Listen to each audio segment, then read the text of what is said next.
Bom, então, boa tarde oficialmente a todos.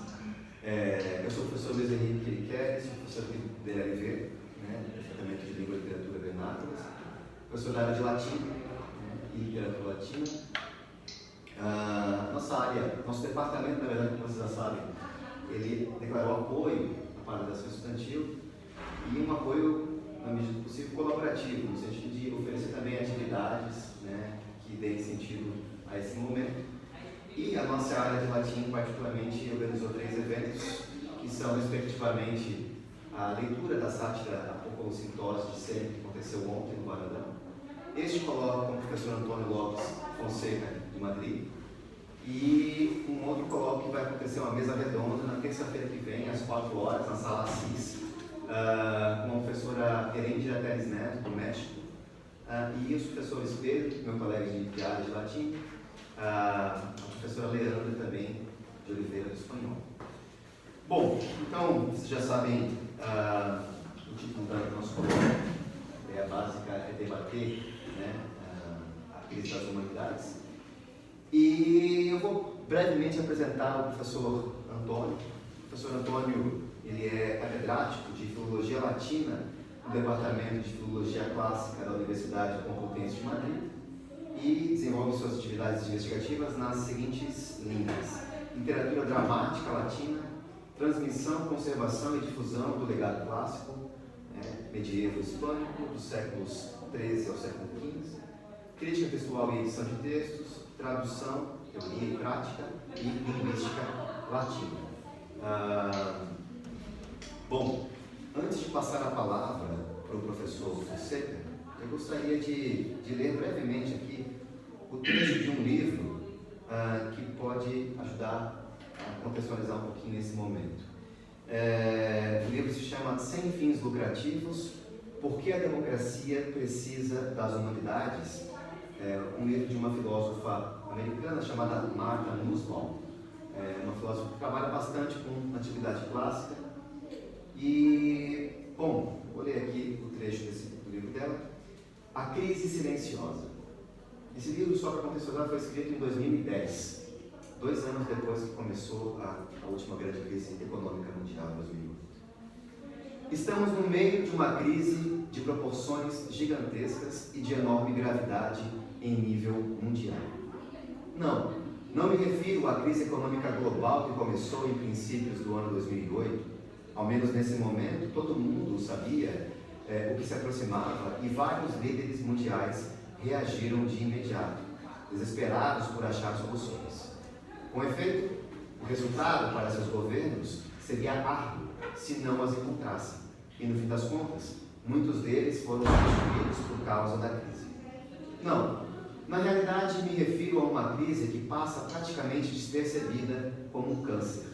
E me refiro a uma crise que, com o tempo, pode chegar a ser muito mais prejudicial para o futuro da democracia. A crise mundial em matéria de educação. Estão ocorrendo mudanças drásticas naquilo que as sociedades democráticas ensinam aos seus jovens, mas se tratam de mudanças que ainda não se submeteram a uma análise profunda. Sedentos por dinheiro, os Estados nacionais e seus sistemas de educação estão descartando, sem avisar, certas aptidões que são necessárias para manter viva a democracia. Se essa tendência se prolongar, as nações de todo o mundo em breve produzirão gerações inteiras de máquinas utilitárias em lugar de cidadãos honestos com a capacidade de pensar por si mesmos, de possuir um olhar crítico sobre as tradições e compreender a importância das conquistas e sofrimentos alheios. O futuro da democracia em escala mundial está por um fio. Pois bem, quais são essas mudanças tão drásticas? Em quase todas as nações do mundo, estão sendo erradicadas as disciplinas e cursos relacionados com as artes e humanidades, tanto em nível primário e secundário, quanto em nível terciário e universitário. Concebidas como ornamentos inúteis por quem define as políticas estatais, em um momento em que as nações devem eliminar tudo o que não tenha nenhuma utilidade para serem competitivas no mercado global, estes cursos e disciplinas perdem terreno com grande velocidade, tanto nos programas curriculares, como na mente e no coração de pais e filhos.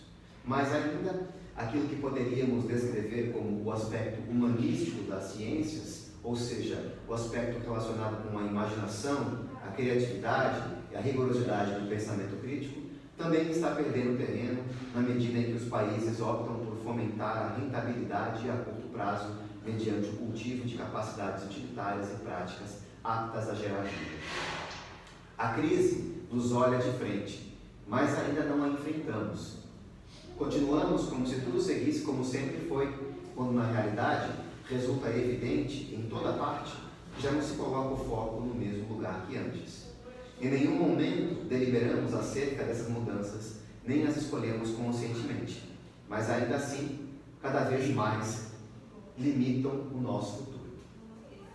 Bom, com essas palavras, eu gostaria de passar agora a palavra então ao professor Fonseca. Todos têm um guia da apresentação do professor Fonseca aí em mãos. E, bem, eu acho que nós podemos deixá-lo terminar a sua apresentação e depois abrimos para o debate. Tudo bem? Professor, muchas gracias por haber aceptado la invitación. Es un placer poder oír tus palabras en este momento muy delicado que vivimos acá. Muito obrigado. Bien, me disculpe, mas no sé falar en portugués brasileño. Voy a hablar en español, intentaré que todos me podáis entender. En primer lugar, quiero dar las gracias al profesor Luis Enrique Kenkendi por darme esta posibilidad de hablar con vosotros y de compartir una experiencia que seguramente sea común. Las humanidades están en crisis a este lado del Atlántico y también están en crisis al otro lado del Atlántico. En primer lugar, voy a hacer una pequeña presentación de la situación en España. A continuación, intentaré indagar sobre las posibles causas de esta situación y, en último lugar, aportaré algunas posibles soluciones. En España, progresivamente, la enseñanza del latín, del griego, de las disciplinas de humanidades ha ido cediendo mucho terreno en la enseñanza secundaria, la enseñanza previa a la llegada de los estudiantes a la universidad. Esto tiene como consecuencia que cada vez haya menos estudiantes de humanidades en la universidad y en concreto de filología clásica se ha reducido de una manera muy importante. Hace años los estudiantes hacían 5 años de lenguas clásicas en el instituto, posteriormente se pasó a 3 años, de los cuales solo 1 era obligatorio y los otros 2 solo para estudiantes de letras.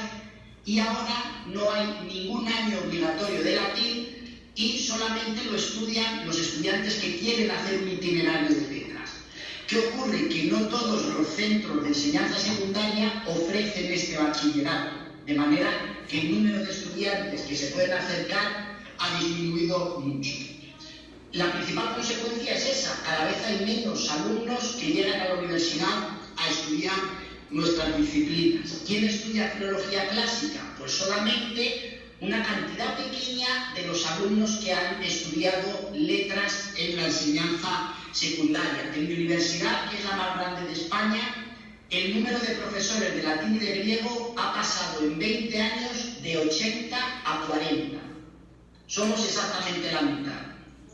Sería muy fácil decir que hacen falta menos profesores porque llegan menos alumnos, pero eso sería una razón tremendamente vulgar y muy sencilla para explicar la situación. Tenemos que pensar muy seriamente por qué los estudiantes no llegan a las humanidades de la misma forma que lo hacían antes. Lo cierto es que hay un progresivo abandono de las humanidades y nuestra obligación es revalorizar su importancia en el estudio y en la formación de los ciudadanos.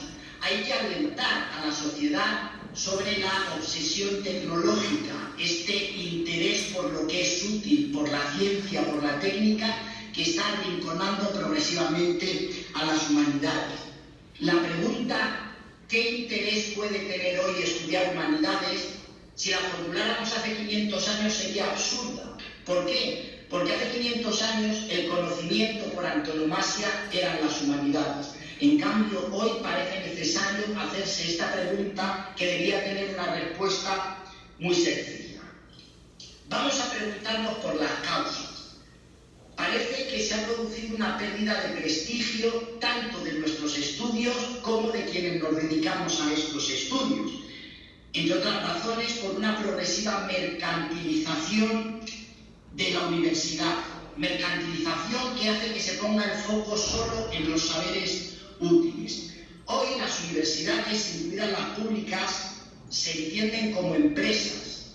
Los profesores prácticamente nos hemos convertido en burócratas y los estudiantes se han convertido en clientes. Y evidentemente eso no se puede permitir. ¿Quién se preocupa por la calidad de lo que enseñamos? Que es lo que realmente nos debía interesar. La lógica del beneficio está produciendo un daño irreparable en la enseñanza universitaria, porque la universidad no solo puede ser profesionalizante, la universidad tiene que ir mucho más allá. Y hay una razón muy obvia. De la crisis no vamos a salir invirtiendo menos. Si los gobiernos piensan que invertir en educación es caro, yo les invito a que inviertan en ignorancia a ver qué es más caro de las dos cosas. Uno de los reproches que nos vemos continuamente obligados a responder los latinistas como yo, los estudiantes de humanidades, es esa pregunta absolutamente impertinente de ¿eso para qué sirve? Parece que continuamente tenemos que están justificando la utilidad social de nuestras disciplinas, algo que no ocurre en absoluto con otras disciplinas. Una primera gran diferencia es que nuestro trabajo, nuestras investigaciones, son fundamentalmente a largo plazo. Nos distinguimos de las disciplinas científico-técnicas que tienen resultados muy a corto plazo, que se pueden aplicar inmediatamente a la sociedad. Por el contrario, las contribuciones más importantes de las humanidades inciden directamente en la formación de los ciudadanos y en la sociedad del conocimiento. Por decir ahora solo una, luego volveremos sobre más, la simple salvaguarda del patrimonio es responsabilidad de las humanidades.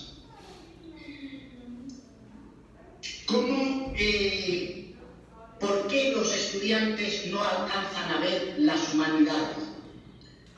No sé qué ocurrirá en Brasil, pero sí les puedo decir lo que piensan en España los padres cuando su hijo decide que quiere estudiar filosofía, filología o historia del arte.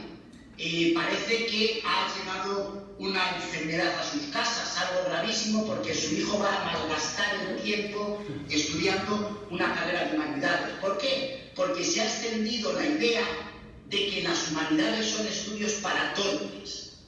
Es decir, aquellos alumnos que no tienen una suficiente calificación para ser médicos, arquitectos o ingenieros, estudian letras. En España hay una frase que dice el que vale, vale y el que no a letras. Es decir, la sociedad desprecia abiertamente los estudios de humanidades. Pero esa misma sociedad se olvida de repetir en los telediarios o en el periódico que las notas de ingreso a la universidad más elevadas son siempre de estudiantes de humanidades. Esta es una noticia que no se suele extender. Es cierto que los hábitos sociales suponen una carga muy importante para el desarrollo de nuestros estudios. Hoy, estudiar latín, griego, filosofía no está de moda, no se lleva, no da dinero, y eso hoy parece muy importante. En mi opinión, en España hay una excesiva optatividad en la enseñanza secundaria. Y yo me pregunto, ¿qué capacidad tiene un estudiante de 14 o de 15 años para decidir si en el futuro va a estudiar una carrera del ámbito de las letras, del ámbito de las ciencias, del ámbito de la técnica? ¿Ya están pensando en la universidad con 14 años? Obviamente no. Son los padres los que están pensando en qué quieren que sean sus hijos de mayores. Esto ha perjudicado nuestros estudios porque no se está dando a los jóvenes estudiantes la posibilidad de que se acerquen a las humanidades. Me vais a permitir que os haga una confesión personal. Cuando yo comencé mis estudios de secundaria, de bachillerato, quería ser médico. Cuando comencé a estudiar latín, descubrí mi auténtica vocación. Yo estudié latín por obligación, porque en mi plan de estudios era obligatorio estudiar un año de latín. Fijaros cómo ha cambiado el futuro de mi propia persona por el simple hecho de haber tenido acceso a unos estudios como el latín. Creo que asignaturas como el latín debían ser obligatorias en el currículo de cualquier estudiante, sea de ciencias o sea de letras, de la misma forma que la lengua, el inglés o las matemáticas. Debía ser absolutamente obligatoria. Parece que la sociedad ha olvidado que la formación humanística precisamente lo que hace es fomentar el uso de la razón. El retroceso de las humanidades en nuestra sociedad es paralelo al progresivo aumento de la tecnología y de los saberes técnicos. Parece que son inversamente proporcionales. Cuanto más nos centramos en los saberes técnicos, más nos alejamos de las humanidades. Digamos que la primera conclusión obvia es que en España, al menos, es imprescindible una reforma integral de la enseñanza, una reforma que empiece en los primeros años del colegio y que llegue hasta la universidad. Con la actual situación, las humanidades están abocadas a la desaparición en un periodo de tiempo no demasiado largo. Directamente relacionado con esta situación de una menor llegada de alumnos está la escasa inversión de los estados en las humanidades. En España, supongo que ocurrirá en otros países también, desde el Estado, desde el gobierno, se establecen unas líneas prioritarias de investigación a las que se dedica dinero.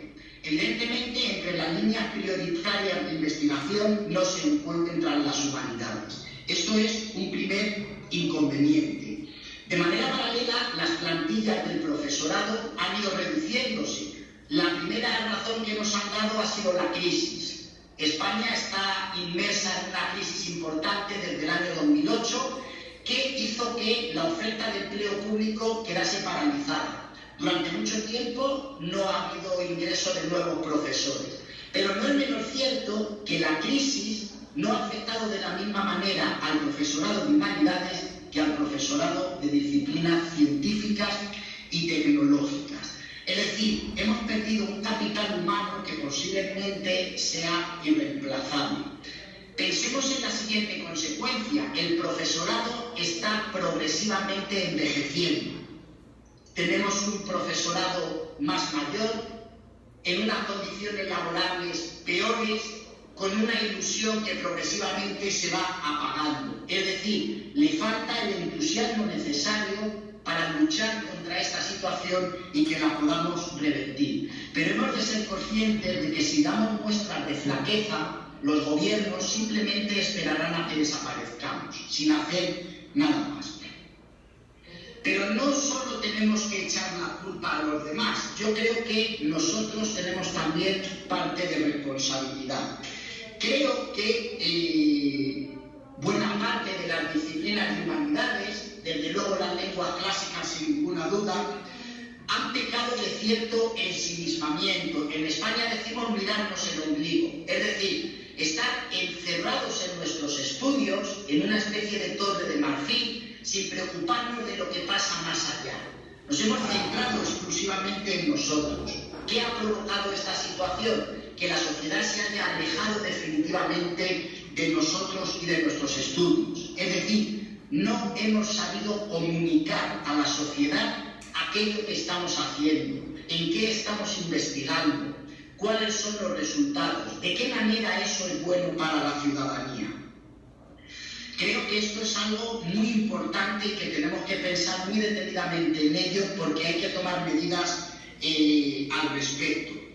Somos los responsables porque la sociedad no nos considera necesarios, pero en parte por nuestra propia responsabilidad, porque no hemos sabido demostrar lo necesario que somos. Resulta evidente que el mundo clásico le sigue diciendo cosas al mundo actual y nosotros somos quienes se lo tenemos que explicar a la sociedad. Y cuando digo sociedad, por supuesto, digo también gobierno.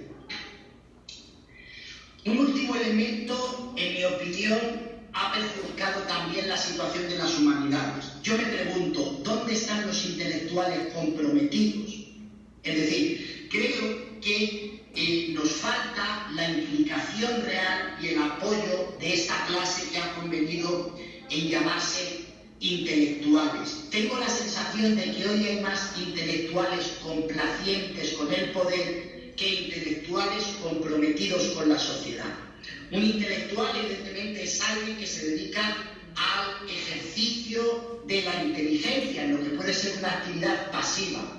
Pero un intelectual tiene que ser también alguien crítico con la sociedad, crítico con el gobierno, alguien que se empeñe en la transformación de la sociedad.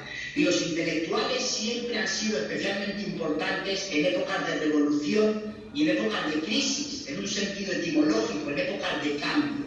Y sin duda, el momento en el que estamos ahora mismo viviendo es una situación de crisis, una situación de cambio, y necesitaríamos de esos intelectuales que pongan en primera línea la importancia de las humanidades. La pregunta es simple: ¿nos comprometemos con el estudio o nos comprometemos con la realidad? Obviamente no tiene por qué ser la una cosa o la otra, pero si solo nos comprometemos con el estudio, estamos progresivamente aislándonos, nos estamos alejando de la sociedad. Por tanto, tenemos que comprometernos también con la realidad que nos rodea. El intelectual no puede vivir de espaldas a la realidad. Pese a todo, pese a esta situación evidente del retroceso de las humanidades, asistimos a una situación paradójica, porque en el fondo sí parece que a la sociedad le interesen las humanidades y el mundo clásico. Pensemos, por ejemplo, en el cine, en las películas que se hacen del mundo clásico, pensemos en el teatro, pensemos en la mitología, pensemos en las revistas de divulgación, o pensemos en los artistas que continuamente siguen mirando al mundo clásico para inspirarse, pintores, escultores, literatos, etcétera, que siguen buscando inspiración. Entonces, ¿cómo se explica esta contradicción? ¿Por qué puede tener tanto prestigio aquel que sabe del mundo clásico y en cambio nuestros estudios son despreciados sistemáticamente por los gobiernos y por los planes de estudio? Por ejemplo, en nuestro país, en España, la mitología fue un recurso muy frecuente durante la dictadura de Franco. Era la posibilidad de hablar sobre los males de la dictadura sin referirnos directamente a la dictadura. Por ejemplo, si queríamos hablar de la barbarie de la posguerra, se utilizaba el ciclo de la Orestía. Por ejemplo, si queríamos hablar de la liberación de la mujer, se hablaba de Antígona, de Fedra. Es decir, el mundo clásico ha sido un recurso para luchar contra el poder. Pero frente a esto, da la sensación de que la educación actual, los colegios, los institutos, las universidades, producen alumnos preparados para el mercado antes que para una sociedad construida con el concurso de los ciudadanos.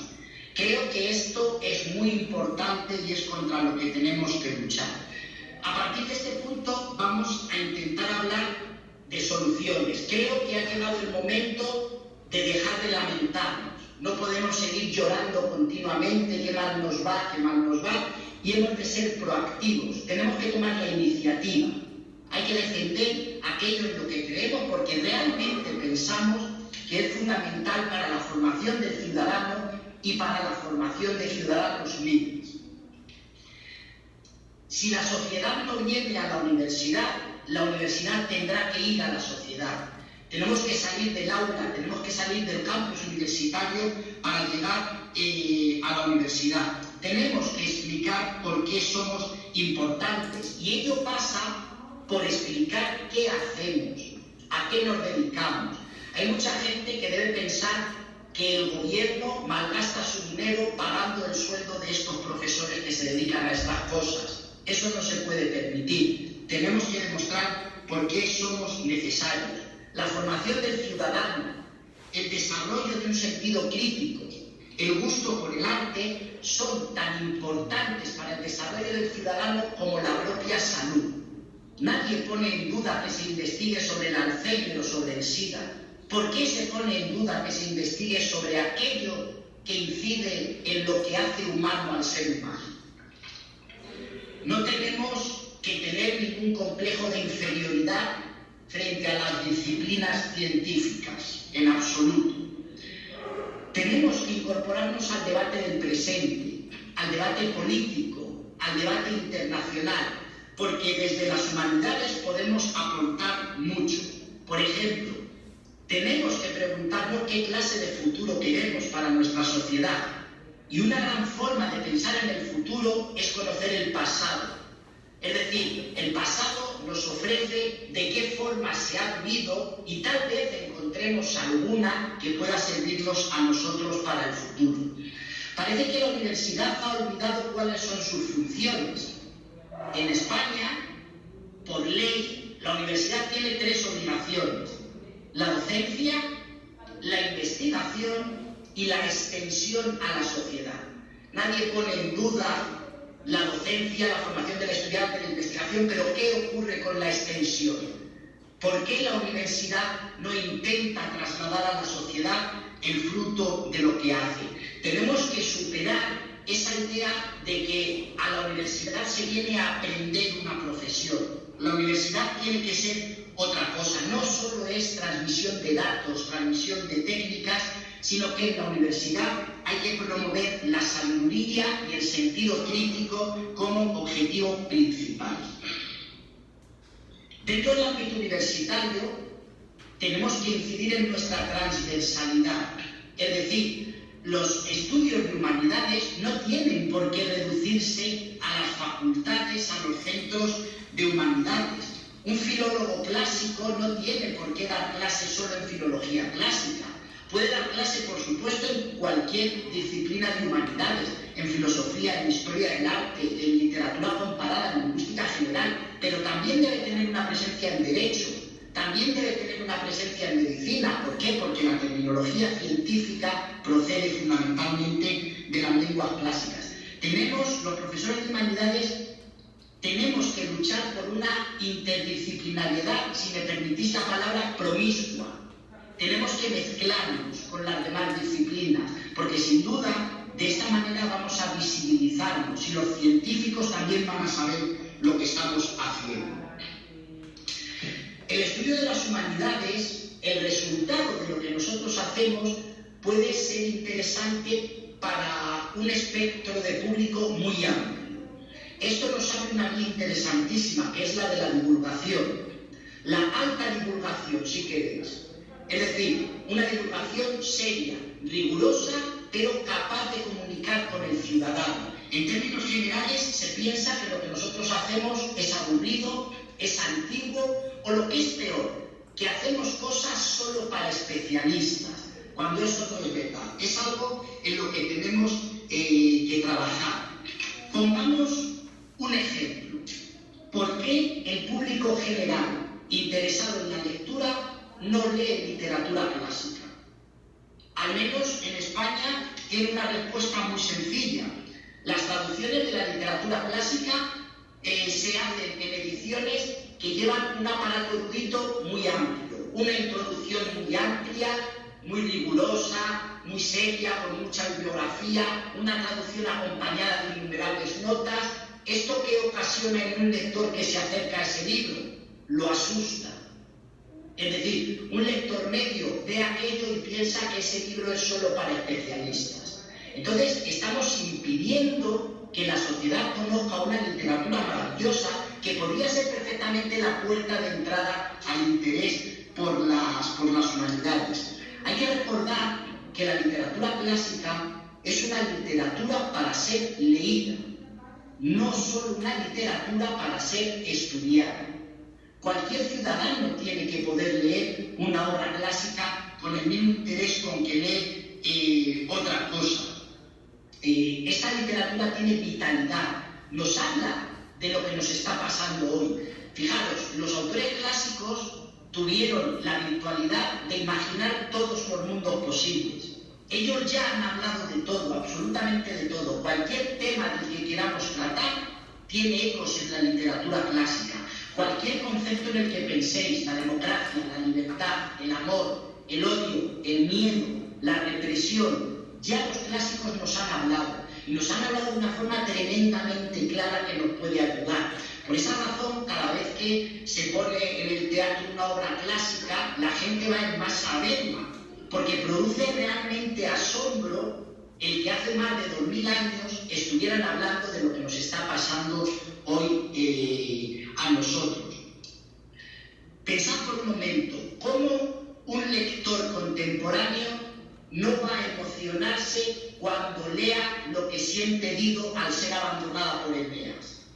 Esto es algo que nos sigue pasando a todos. El amor, el desamor, las guerras.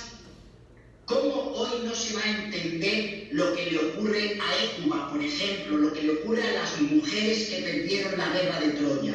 Las mujeres siguen siendo mayoritariamente quienes pierden la guerra. Sigue habiendo guerras a cada minuto y los clásicos ya nos hablaron de lo que se siente en esas circunstancias. En consecuencia, creo que tenemos que demostrar que merece la pena el esfuerzo de leer a los clásicos. Es un auténtico viaje del que la gente volverá a cambiar. Y esos son los únicos viajes que merecen la pena, aquellos que hacen huella en nosotros. Pero creo que por encima de todo esto que puede ayudarnos, hay algo más importante todavía. Y es que tenemos que enfrentarnos al debate de la utilidad de una manera radicalmente novedosa, de una manera radicalmente nueva. Nosotros no servimos para, nosotros somos esenciales. ¿De acuerdo? Podríamos empezar diciendo que esa pregunta, ¿para qué sirven las humanidades?, está mal planteada. Es una pregunta que no debería tener una respuesta. Existen materias, disciplinas instrumentales que sirven para, y existen otras disciplinas como las nuestras que son esenciales, que son en sí mismas y por sí mismas y que no tienen que servir o no servir. Un coche sirve para, un tenedor sirve para, pero ¿para qué sirve un beso? ¿Para qué sirve regalar una flor?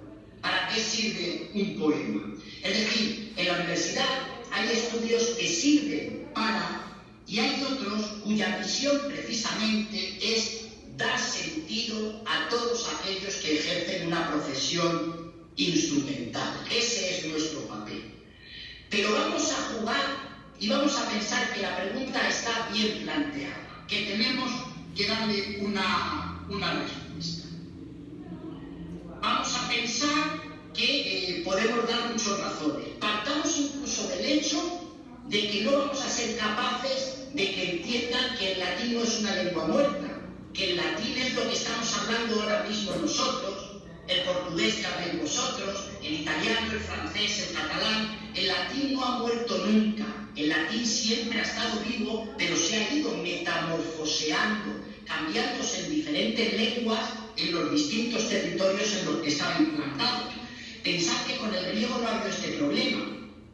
La lengua griega hoy se llama griego exactamente igual que la lengua que hablaba Platón. Lo que ocurre es que un griego de hoy no puede leer a Platón si no estudia griego clásico.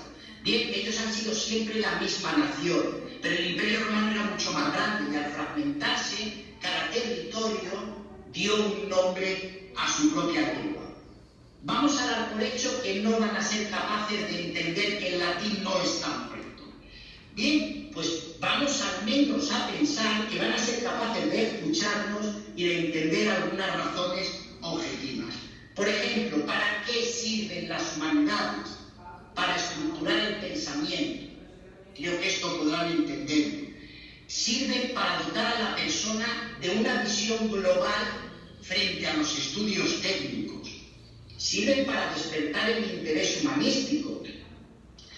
Tal vez tengáis en la cabeza el célebre verso de Terencio en su Eutontimorhumenos, donde dice: Homo sum nil humanum amea nenum puto. Soy hombre, soy un ser humano. En consecuencia, nada de lo relacionado con el hombre me puede resultar ajeno. Con el estudio del mundo clásico, el ciudadano aprende a mirar con otros ojos.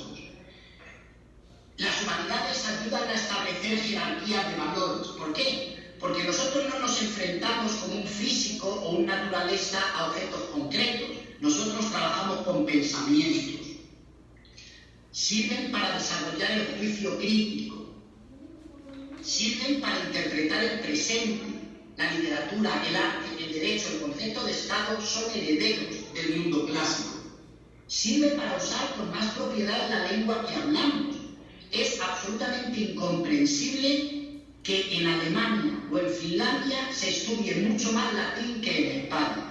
Absolutamente incomprensible. Sirven para aprender otras lenguas románicas con más facilidad, evidentemente, y sirven para conocer nuestros propios orígenes en un auténtico concepto de memoria histórica. No podemos olvidarnos de nuestro pasado. Y yo me pregunto, ¿les parece poco a los gobiernos todo esto que las humanidades pueden ofrecer al ciudadano? Pero vamos a ir más allá jugando al juego de su pregunta. Parece que es frecuente recurrir a países que consideramos más avanzados al nuestro, más poderosos, y me estoy refiriendo, por ejemplo, a Estados Unidos. ¿Qué ocurre en Estados Unidos? Que no habla una lengua románica, evidentemente. Pues voy a contaros lo que salió en el periódico del País, el periódico más importante de España, a propósito de una noticia de una empresa de Estados Unidos. Esa noticia decía que el Departamento de Recursos Humanos, para la contratación de personal, estaba valorando especialmente a las personas que sabían latín. ¿Por qué? Porque dice que quienes tienen conocimientos de humanidades y de lenguas clásicas tienen mucho más desarrollada su capacidad lógica, su capacidad conceptual y su capacidad de tratar con otras personas, entre otras muchas cosas. En fin, creo que si nos piden datos sobre nuestra utilidad para el mercado, incluso podríamos dárselos también. Y tenemos que ser ambiciosos. No se trata de sobrevivir, se trata de vivir plenamente, con todos los derechos, de demostrar que las humanidades son absolutamente fundamentales y más todavía el estudio de las lenguas clásicas en los países que hablamos lenguas románicas. Creo que pocas materias pueden ser más rentables para los estudiantes que el latín, que les va a ayudar a conocer su lengua, su vocabulario, les va a dar perspectiva histórica, van a dominar la terminología científica, desarrollar sus capacidades lógicas, etc. Estudiar humanidades no deja de ser una transfusión intelectual para los ciudadanos. Ya estoy terminando. En un mundo como el nuestro, prisionero de la inmediatez, en el que la tecnología va ocupando cada vez más espacio, se antoja imprescindible luchar por un humanismo que defienda la pausa, que tenga la lucidez para mirar